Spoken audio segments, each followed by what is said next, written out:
Assalamualaikum warahmatullahi wabarakatuh. Baik, di sini saya akan membacakan hadis fadilah menanam ataupun bercocok tanam yang berbunyi hadis Anas radhiyallahu anhu. Qala Rasulullah sallallahu alaihi wasallam, "Ma min muslimin ya'risu qarsan aw yazra'u zar'an fayakulu minhu tayran aw insanun aw bahimatun illa kana lahu bihi shadaqah." Artinya, dari Anas radhiyallahu anhu berkata, Rasulullah SAW bersabda, tiada seorang muslim yang menanam tanaman kemudian dimakan oleh burung, manusia atau binatang, melainkan tercatat untuknya sebagai sedekah. Hadis Bukhari dan Muslim. Adapun syarah hadis mengenai fadilah menanam ataupun bercocok tanam ialah, di sini saya ambil kata kunci dan hadis ini adalah goroso dan sodakoh, yang dimana kata goroso memiliki struktur morfologis goroso yang resu gorsen, berarti menanam. Arti kata ini lebih tertuju untuk menanam pohon, yakni tumbuhan yang memiliki batang, ranting, dan kayu yang kuat, atau tumbuhan yang dikategorikan dikotil. Ini merujuk reboisasi. Sedangkan kata sodakoh dalam konsep Islam merupakan pemberian sesuatu kepada orang lain, terutama kaum fakir dan miskin berupa uang, benda, maupun jasa. Sedangkan menurut Ibnu Mansur, kata ini memiliki satu induk kata dengan sidu, artinya percaya. Dengan alasan ini, Waryana Abdul Ghafur menjelaskan orang yang bersedekah adalah orang yang membuktikan kepercayaannya secara jujur sebagai bentuk persahabatan dalam bentuk pemberian harta. Namun, dalam hadis ini, sedekah ialah pahala di akhirat.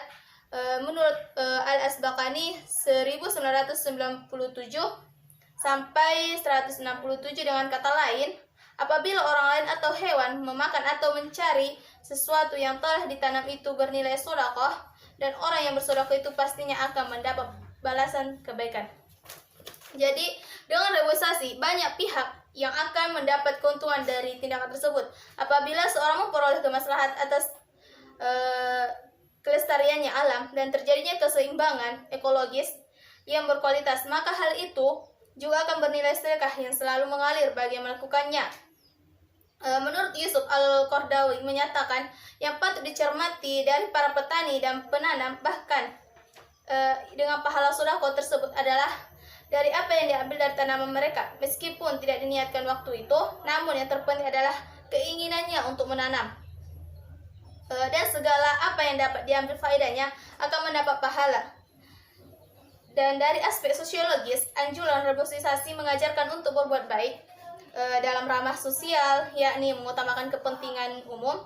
Islam tidak hanya mengajarkan ibadah, ritual sesama, tetapi sangat dianjurkan juga ibadah sosial.